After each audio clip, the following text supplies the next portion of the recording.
It was a quiet afternoon. On an old, broken bench sat a young man, tired, disheartened, and lost in his thoughts. His clothes were worn out, his eyes dull with exhaustion. What should I do now? Why wasn't I born in a rich family? No matter how hard I work or how much effort I put in, I never seem to save anything. Money just never stays with me. Food, rent, medicines, and this rising cost of living, it's killing me. Someone please tell me, what should I do? He slowly reached into his pocket and pulled out his last 100 rupee note. Holding it tightly, he shouted at it with frustration. "Hey, you traitor! I work so hard to bring you home, and you always run away from me. You never stay.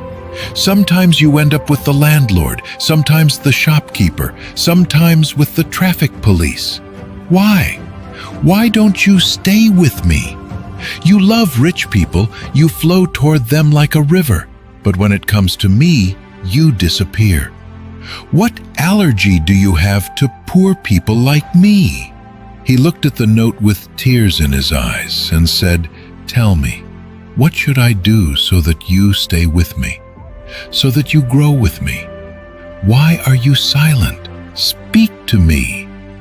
But a moment later, a faint whisper broke the stillness, whispering, "Dinesh. Hey, Dinesh." Startled, he looked around. His heart started racing. "Who's there? Who said that?" The voice came again, but this time from his own hand. "I'm right here, Dinesh. It's me, your 100 rupee note." Dinesh froze, staring in disbelief. "What? You can talk? The note?" "Yes, I can. And I've been trying to talk to you for a long time, but you never listen. You keep blaming me, but I'm not the problem, Dinesh. You are." "Me?" Dinesh frowned. "What did I do?"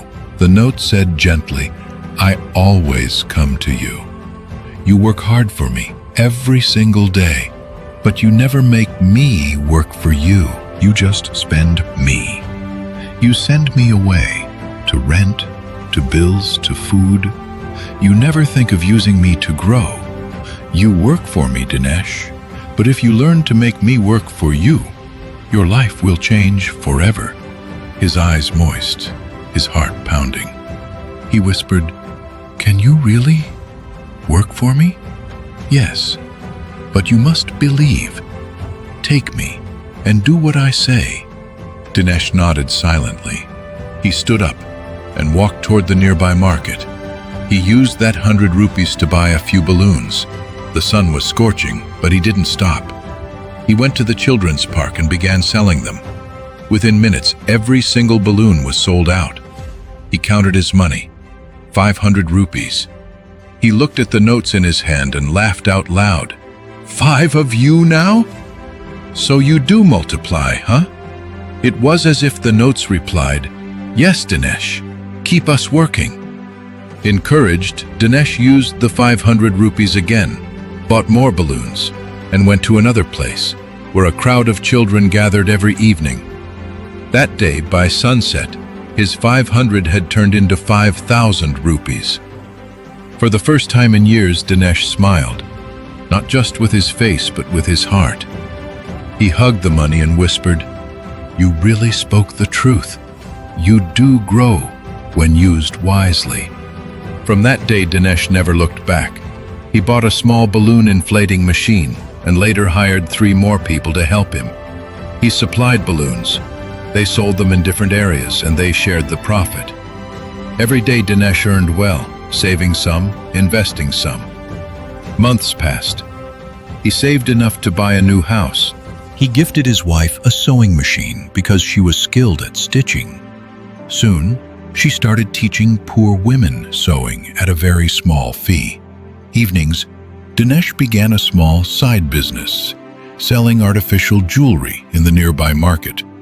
Now, money seemed to flow to him from everywhere. Through work, through ideas, through effort. He gave jobs to others, helped young boys start small shops, and always remembered the day when his 100 rupees had spoken. The same man who once sat crying on a broken bench was now an inspiration for many. Every night, as he looked at his earnings, he smiled and said softly, "You were right, my friend. You do talk. But now I've learned how to listen." This story isn't about money speaking. It's about perspective. We often blame our situation, our luck, or others for our struggles. But the truth is, change begins the moment we change how we think. Each of us holds a 100 rupee note in our lives. A small opportunity, a little skill, a simple idea. Some people spend it thoughtlessly, others invest it wisely.